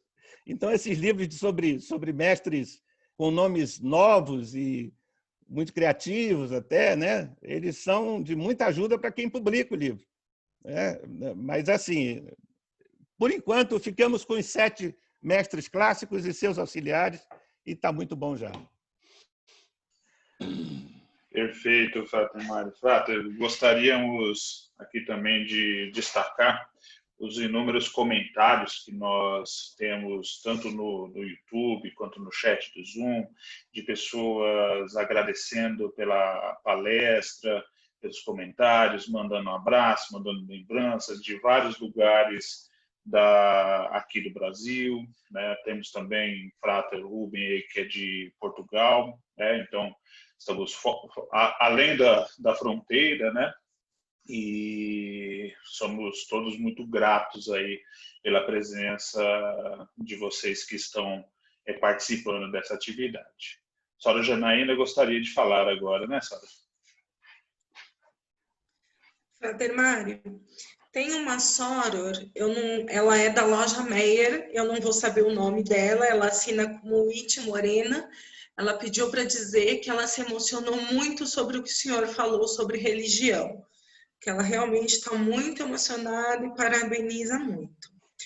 E o Leonardo diz o seguinte: estamos destinados a ser deuses, como o professor bem disse. Mas podemos evoluir, como diz o pensamento pitagórico, ou sugere que, como o espiritismo, a evolução é sempre ascendente. Ele não sabe qual é a relação disso na teosofia. Não, nós pelo menos eu não acredito em regressão, não é? A teosofia tem uma escala de 7 níveis, 3 níveis abaixo do nível da densidade, que são chamados elementais inferiores, elementais intermediários, elementais superiores. Eles são de dimensões paralelas, segundo o ensinamento teosófico. E aí vem a pedra, que é a primeira manifestação densa do mundo que nós vivemos, da nossa dimensão. Depois vem as plantas, depois vem o nível dos animais e, finalmente, o nível humano. Uma vez que a energia passou por todos esses níveis e chegou ao nível humano, ela só vai daí para cima, ela não vai voltar a ser pedra. A evolução não é perdida, é talvez a única coisa que deva ser pensada como um tesouro que não pode ser roubado de nós. Como a cultura, a evolução não pode ser tirada de nós. O que somos, o que conquistamos com o nosso esforço e dor, nós teremos como nosso pelo resto da eternidade, né? Então, enquanto seres humanos, daqui vamos para anjos, não vamos sair desse nível para o nível animal, como a metempsicose aristotélica às vezes falava, não é? Metempsicose aqui é apenas a reencarnação em níveis cada vez mais elevados, né? Vamos deslizar de lado um tempo na humanidade, né? Trocando de corpos e tal, e depois ascendemos a níveis mais altos. No caso, é o que aconteceu com esses mestres da Fraternidade Branca. São homens que têm uma evolução já muito antiga, existe toda uma história que não é o caso aqui comentar da existência desses homens, por que eles são tão antigos, e chegaram ao nível que chegaram pelo esforço além do tempo em cada uma das encarnações para conseguir chegar ao nível que estão. Então, não é uma coisa que aconteça por uma dádiva, uma bondade de Deus, né? Como dizia Santo Agostinho, pela graça de Deus apenas. Existe esforço envolvido, né? Tudo que se tem é construído, é o que eu estou tentando dizer. Inclusive a bênção, né? A bênção é construída pelo nosso esforço pessoal, diário, incansável, em busca dessa bênção, né? E o ideal é que a gente peça a Deus cada vez mais por Deus, e não por nada material, mas peça a Deus por mais Deus na nossa vida para poder chegar rápido nesse nível. Só que o tempo não importa, o que importa é a vida, como eu falei durante a fala lá. Frater Mário, eu vou abrir agora o microfone então para o Frater Miguel Rovesta. Consegue falar, Frater? Oi, boa noite. Boa noite, Frater Miguel. Boa noite, fráteres e sorores. Aliás, gostei bastante da sua palestra, irmão Mário. É interessante pegar aquele gancho que o Frater menciona, o Raymond Bernard, né?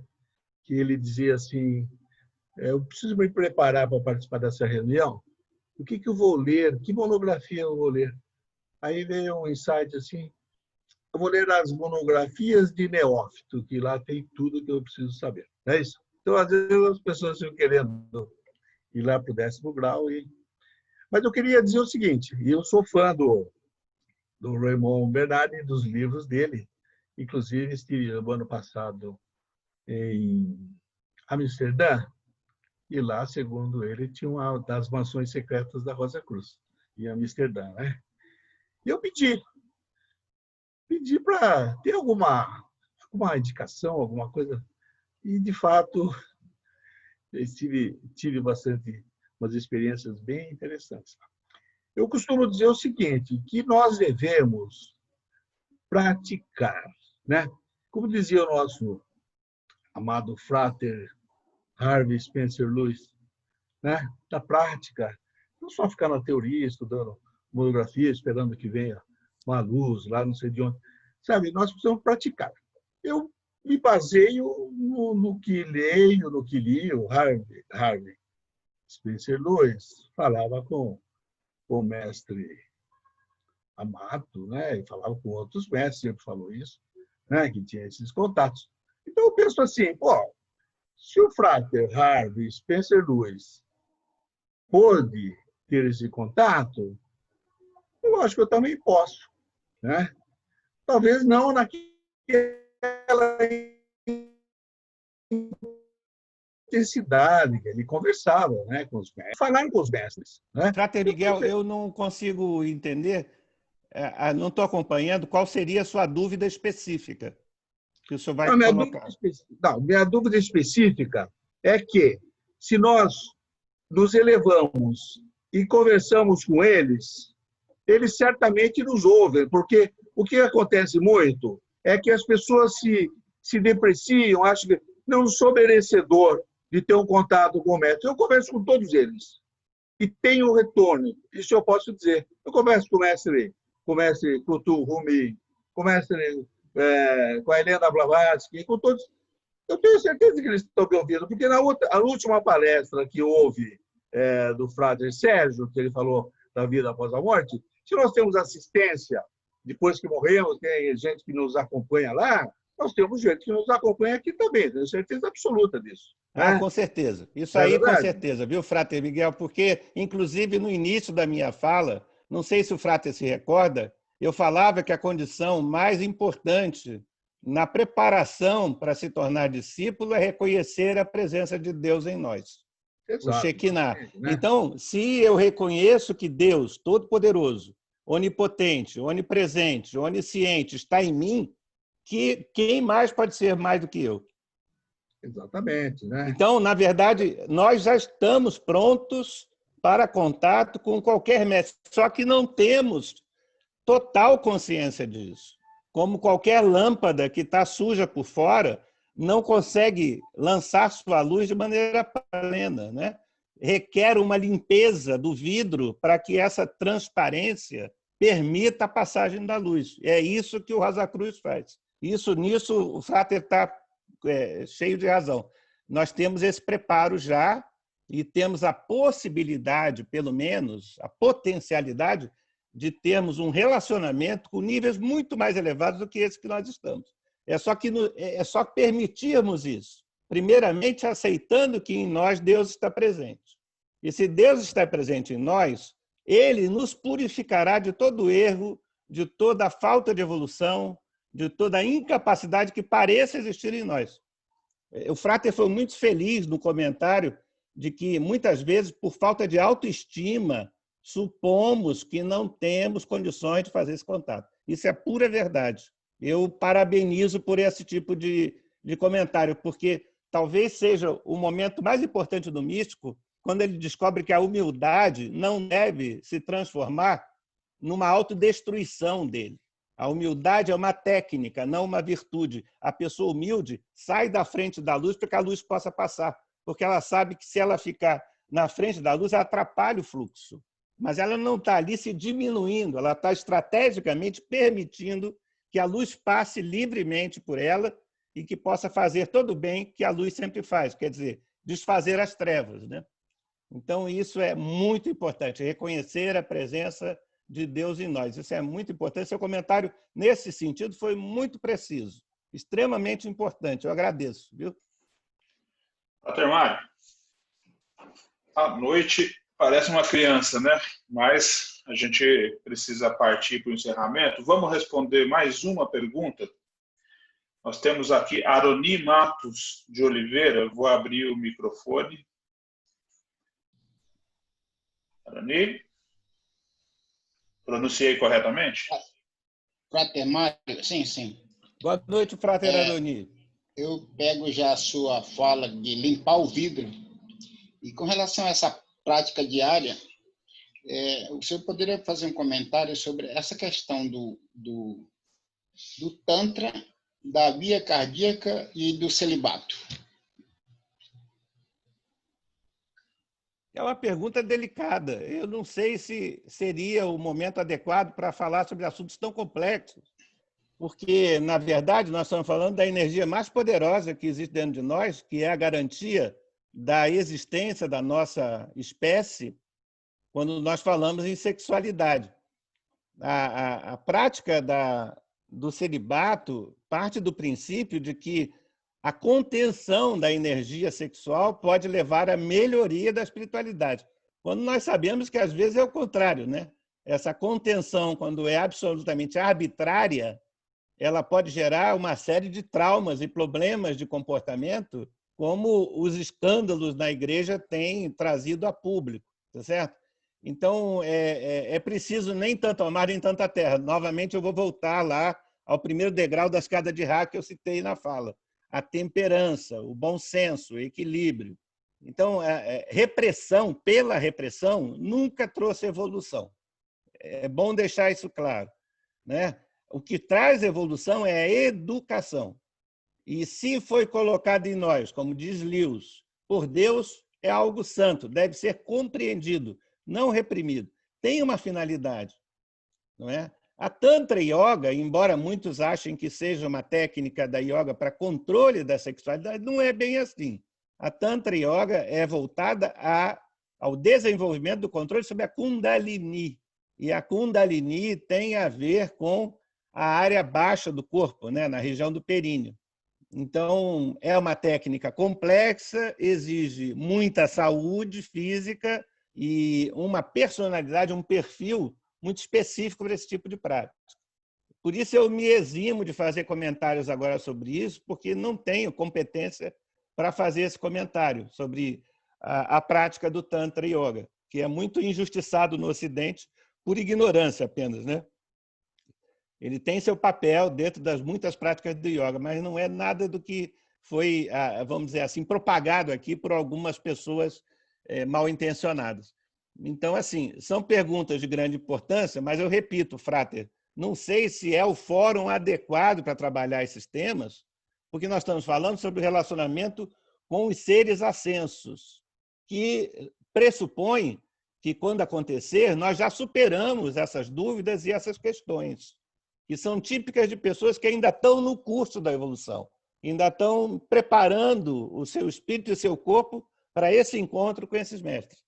Agora, eu queria fazer só um detalhe, chamar a atenção para outra parte do texto, que é a seguinte: nem todo mundo que é aceito como mestre, como discípulo do mestre, permanece discípulo, né? É interessante lembrar disso. Ou seja, pode ser que você chegue a ter contato com o mestre sem ainda estar totalmente pronto, e isso vai ser averiguado nos próximos meses de contato. O mestre vai decidir se você tem ou não o desapego necessário, o desassomo necessário, a capacidade de serviço necessária para poder se transformar em um discípulo verdadeiro. Nesse aspecto, nesse particular, a sexualidade não tem nenhuma importância, né? Porque o que vai importar é a sua capacidade de misericórdia e justiça. Isso sim é fundamental, né? Sexualidade é importante para outros tipos de raciocínio mais primários, mas no caso da evolução espiritual, o que importa é: você é uma pessoa que serve à humanidade?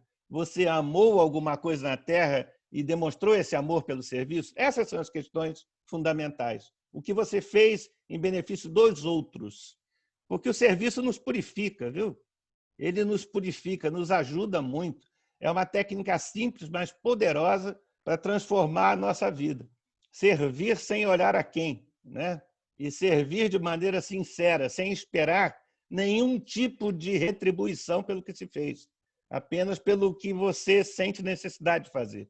É realmente poderoso nesse aspecto. Identifica o místico elevado, né? Aquilo que você faz de maneira desapegada, mas também desinteressada, não é? Você precisa fazer aquilo porque você viu alguém precisando. Ninguém lhe obrigou a fazer aquilo, mas a sua consciência lhe obriga. A tal guardiã que nós falávamos antes está ali atrás e dizendo: vai lá, ajuda aquela pessoa. Vai lá, mas em silêncio. Talvez a pessoa não precise nem saber que você ajudou. É interessante isso. O serviço tem esse papel mágico, né, de transformar o místico e de elevar o seu nível espiritual. Frater Mário, aqui reforço inúmeras mensagens de agradecimento em todos os canais que nós estamos transmitindo aqui no Zoom, no YouTube, e com certeza aqui a gente teria papo aí para horas e horas aí adentro dessa noite, né? Mas Temos que encerrar.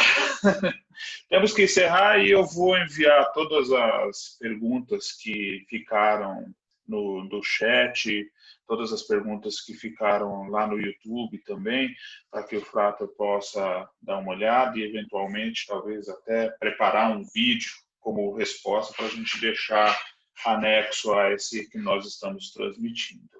Tá? Eu gostaria, então, que o Frater fizesse suas considerações finais para a gente partir para o encerramento. Eu quero aproveitar o espaço e agradecer a vocês pela oportunidade que me deram de alguma forma, contribuir com as minhas considerações para as reflexões pessoais de cada um. Agradeço muitíssimo pela oportunidade, agradeço a todos que me convidaram e peço a Deus que todos, nessa noite e nas próximas, se sintam abençoados. Tá? Tanto vocês quanto a sua família. Paz profunda a todos. Muito obrigado, Frater. Eu gostaria de convidar a Soror Yara para que possa fazer o encerramento, então, dessa parte da palestra. Isso. Frater Mário, a nossa região, SP2 e SP7, expressa o nosso mais profundo agradecimento pela belíssima palestra. Ela certamente nos trouxe muitos pontos para reflexão, para estudo. Sempre a palestra sua não fica só nesse momento, né, que a gente está ouvindo a sua fala, mas a gente leva isso conosco por um bom tempo, né? E esperamos recebê-lo em breve novamente para mais momentos como esse. Obrigada, paz profunda. Frater Mário, muito obrigada mais uma vez em nome da região. Temos inúmeros comentários, muitas pessoas agradecendo e tenho certeza que todos nós teremos muito, muito o que refletir aí durante a próxima semana, os próximos 15 dias. Acredito que temos aí bastante o que pensar e o que refletir. Eu gostaria de convidar agora o nosso grande conselheiro, Frater Everton Guzzi. Frater Everton. Obrigado, Soror, Janaína. Bom, primeiramente, quero agradecer a presença de todos que aqui estão. Mais uma vez, meu muitíssimo obrigado por estar conosco nessa noite especial. E ao nosso querido irmão Frater Mário, muitíssimo obrigado. Realmente enalteceu essa noite e enaltecerá naturalmente a semana toda. Gostaria de lembrar, tem naquele CDzinho da grande loja, que é o desenvolvimento comportamental, tem uma passagem, uma fala, na verdade, que diz que eu achei bem interessante e pertinente ao momento. Diz que assim, que o mar, né, o oceano, ele é tão grande, porque teve a humildade de ficar alguns centímetros abaixo dos rios. Então, muitíssimo obrigado, Frater Mário, e despeço-nos os melhores votos de paz profunda. Boa noite a todos.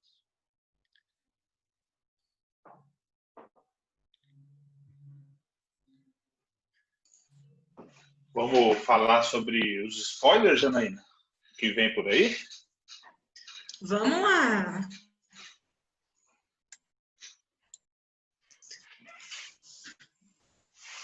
Bom, nós teremos aí algumas atividades que vão acontecer. Nós temos a palestra A Rosa do Culto, a Cruz do Relevado, Evidências Esotéricas na Obra, de Claude Debois. Ela vai acontecer, o palestrante vai ser o Frater Raul Passos, e ela vai ter uma participação especial do Frater Hélio, no dia 19, domingo, às 10 horas da manhã. Temos aí o link lá na região PR1. Esse link ele foi enviado, né, para todos os Rosa Cruzes, né, todos aqueles que são afiliados à Ordem Rosa Cruz Amorque, né, e também vai ficar disponível aí no vídeo depois para quem quiser revê-lo. lá no YouTube. Foi enviado por e-mail. Aí nós temos amanhã, domingo, às 19 horas, pela rádio, o programa A Luz que Vem do Leste. Nós falaremos sobre um caminho de autodesenvolvimento, liderança, e será com o Frater Balo. A gente aguarda todos vocês por lá. Lembrando, né, Janaína, que por lá é aí onde você está assistindo Exatamente. Esse vídeo. Né? Então, se vocês procurarem aí, já marquem por lá aí. Às 19 horas. Amanhã. Não esqueça de... Por aqui. Isso, não esqueça de ir no vídeo lá depois e marcar um lembretezinho para que vocês não percam. Aproveita para curtir o canal. Isso, agora tem a oportunidade de você fazer uma marca e o YouTube te avisa. Temos também, como atividades da nossa região, a nossa meditação aberta. A nossa próxima meditação será quarta-feira, dia 22/7, a alma absoluta. E quem irá nos conduzir será o nosso grande conselheiro, Frater Everton Guzzi. Se Deus é o Criador de todas as coisas, e se da sua consciência emanam toda consciência e toda vitalidade, então toda consciência deve necessariamente ter uma fonte central, divina, deve ser contínua por todo o universo. Vamos participar das nossas meditações. Também aqui no canal do YouTube, onde estamos transmitindo agora. Teremos também no dia 25/7 a palestra ao vivo,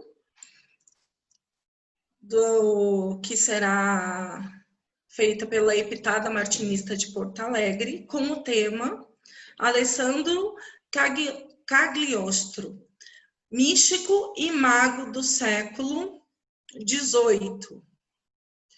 E quem fará a palestra será o nosso grande mestre, Frater Hélio de Moraes e Marques. A missão de um homem... Volta um pouquinho, Márcio, por favor. A missão de um homem nem sempre é compreendida entre os seus contemporâneos, pois a magia operativa está associada a assuntos desconhecidos pela maioria. Será às 16 horas. Pode seguir, Márcio. E sábado que vem nós teremos as núpcias alquímicas de Christian Rosencruz. Ela vai acontecer aqui no canal, é uma atividade da região SP2 e SP7, no dia 25 às 19 horas. Pode seguir, Márcio. E nós teremos também no dia 29/7, às 21 horas, outra meditação aberta, a oração mística de São Francisco. E quem irá conduzir será a nossa monitora, Andréa Turgante. Neste momento atual, devemos refletir algumas coisas, dentre elas, refletir o que é a mensagem que São Francisco nos transmite. Amar, perdoar e compreender. Eu peço a vocês que aproveitem agora esse momento e deem um like aí no canal, se inscrevam e revisitem as outras palestras, atividades e meditações, elas estão todas aí no canal. Apertem o sininho, assim vocês serão avisados de todas as atividades e assim que forem colocados os banners, você já pode clicar lá e pedir para o YouTube te avisar sobre as próximas coisas que vêm aí pela frente. Lá no sininho você tem várias opções, tem que colocar lá todas, assim ele não esquece de te avisar sobre nada que estiver acontecendo aqui no canal. Não esqueçam de curtir e sempre deixar um like para ajudar o canal a crescer, tá bom? E se você ainda não é Rosa Cruz e tem vontade de conhecer um pouquinho mais sobre a nossa ordem, é só acessar o site www.amorque.org.br/quem somos. E aí você fica conhecendo um pouquinho mais sobre a Ordem Rosa Cruz. Estamos ganhando aí um coraçãozinho. Ah, é verdade, né? Tudo bem. Aqui a gente... Então, eu convido a todos que não são Rosa Cruzes para conhecer as nossas atividades, passarem lá no site, conhecer um pouquinho mais sobre a Ordem. E nós agradecemos a presença de todos. Foi um prazer tê-los aqui conosco e esperamos que possam estar conosco nas próximas atividades. Agora, nós vamos fazer o nosso tradicional encerramento. Agora a gente abre o microfone de todo mundo, né? Muito bem, agora nós vocês vamos podem... fazer assim, as pessoas que estão aqui no Zoom, nós vamos abrir o microfone de todo mundo, o Márcio vai fazer uma contagem regressiva, e assim que ele terminar, nós diremos todos juntos, paz profunda, que é a saudação Rosa Cruz. Aguardamos vocês nas próximas atividades, não esqueçam de se inscrever no canal. Abram seus microfones, estou vendo bastante microfone aí vermelhinho ainda. Vamos lá. Vou voltar aqui também para que a gente possa visualizar todas as carinhas. Ok. Muito bem. Eu vou contar então 3, 2, 1 e todos falam no final paz profunda. 3, 2, 1. Paz profunda. Paz profunda. Fiquem bem, ótima semana. Obrigada a todos. Satisfação enorme revê-los, pessoal. Até o próximo sábado. Vem cá, sempre bom tê-los aqui. Até a próxima. Um abraço.